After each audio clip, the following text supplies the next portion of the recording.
dub. Yeah. What you know? We got a new motto this year. MCF. Money comes first. We got cash. Yeah. What up? It's the man about town, Virgil Berry, aka Stats with the Facts.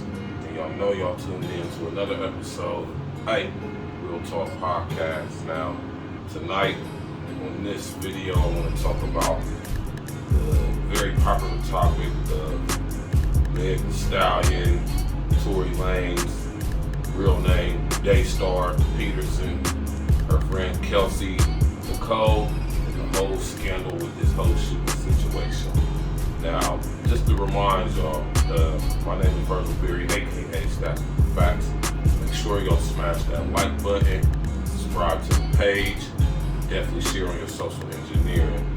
But to bring some more clarity to this story, I think we need to go back to earlier this year when Tory Lanez was released from his Interscope deal and announced that he was going to be releasing his new album on his independent label.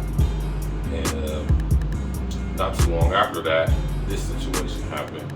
And I just want to add some things to the situation that probably not going to be discussed in the mainstream media, so we're going to give a wider perspective to it.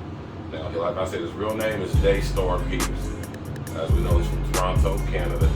And, he's a popular artist. Let's not even front. I mean, he's very talented. I'll give it to him.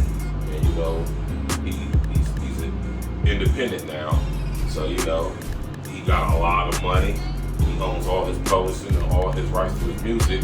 And I always say the question we should ask is who bono, who benefits. So this whole situation is just a whole lot of unanswered questions, a whole lot of loopholes. For one, if this girl supposedly got shot in her foot, how is she able to walk away? Allegedly, her and KELSEY got into it earlier that day over DAYSTAR. And that led to allegedly Meg Thee Stallion kicking out the window. That's how she got the glass in her foot. And then allegedly the gun going off or being shot, and her allegedly being shot or shot at, and bullet fragments going into her foot or feet. You know what I mean? So this whole situation, like I said, is real fluky. For one, the GSR, gunshot residue, DAYSTAR tested negative. KELSEY, only one who tested positive. So it begs the question, did he really shoot her? And if he did not, which he clearly did because he had negative GSR, why would he allegedly admit to it? Right? Now, we can sit here and debate about what happened and what transpired in the vehicle. At the end of the day, it's all about who shot the gun. Clearly it wasn't DAYSTAR. But KELSEY, on the other hand, tested very positive, the only one that tested positive for gunshot residue, which could only mean that she is the shooter. So did the altercation that allegedly happened between her and Meg, did it lead to her somehow getting the gun and,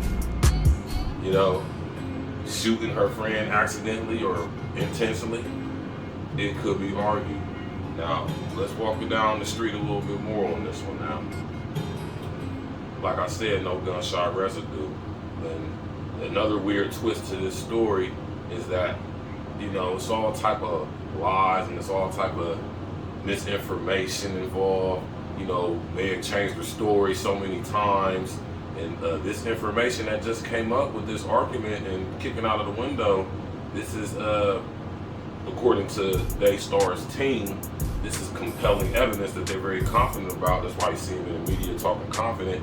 And it's a slight chance maybe that he might be successful at trial. Because you got to think though, man, if somebody's willing to take the case to trial, they really strongly feel that they have a chance of winning the case. And, DAYSTAR has a lot of money.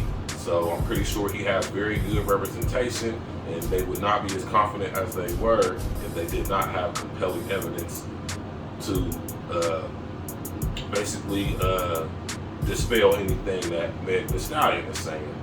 So you know, it's a sticky situation. Now, I'll say another twist to this story, right, is DAYSTAR.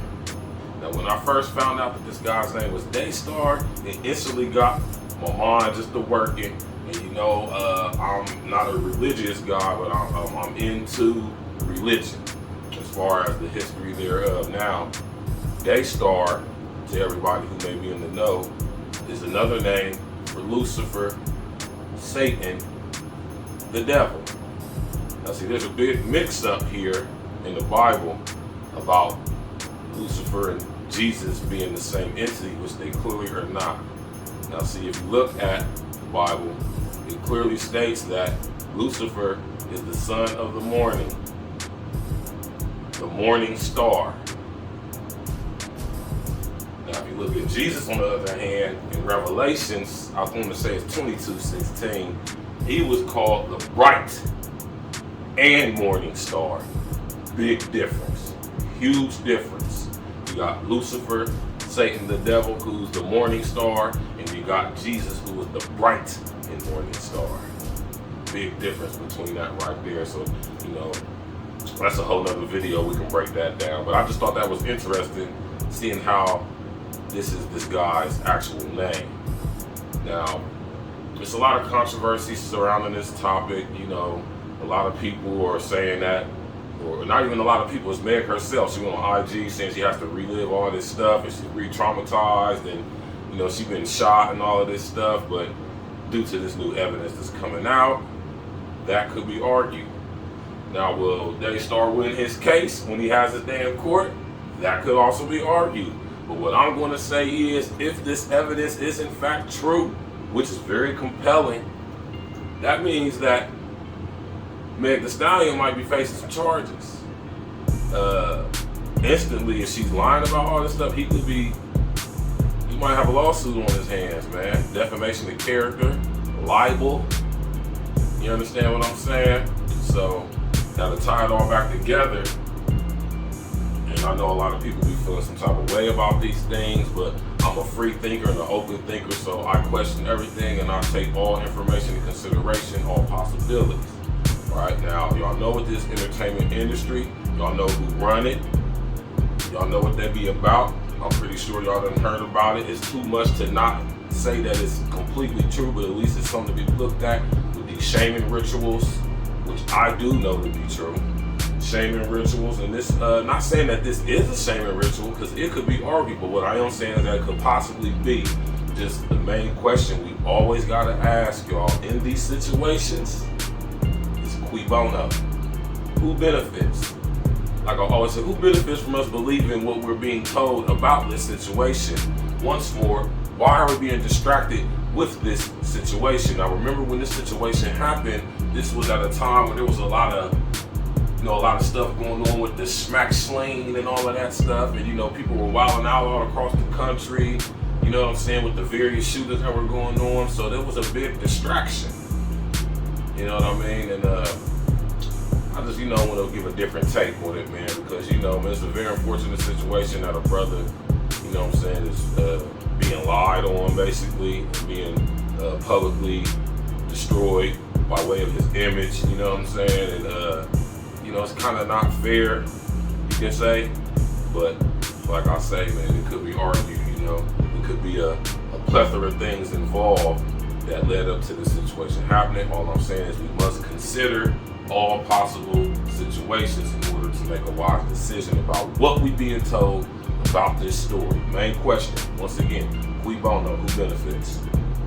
So, you know, that's my take on it, y'all. You know, I ain't gonna make this no long video. You know what I'm saying? I just found it very interesting. Like, when this first happened, I automatically said off top, I said, hold on, they gotta do a GSR kit. That's gonna tell who was shooting.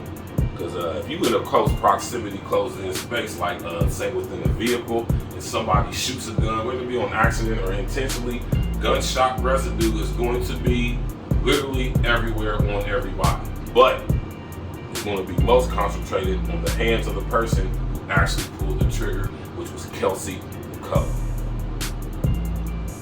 Looked like she got some explaining to do. And if y'all pay attention to social engineering, she's on a mile lambasting tirade of everybody involved. So, you know, it's gonna be interesting when they have their day in court. Like I say, man, my name is Virgil Berry, aka Snatch with the Facts. Make sure y'all smash that like button, share on your social engineering, leave a comment, subscribe to the page, click on that bell. You know, hit me up at ARTMEDIALLC.com. Send me an email if you want to, you know, chop it up. You know, or just to get in contact with me, just hit me up on the email. And it's going to be a lot more content coming, you know, working on getting more consistent with it. But when I cover topics, I'm always going to come from a different angle and spin with it, not your normal. So, you know, y'all just make sure y'all tap in and walk with me. Hey.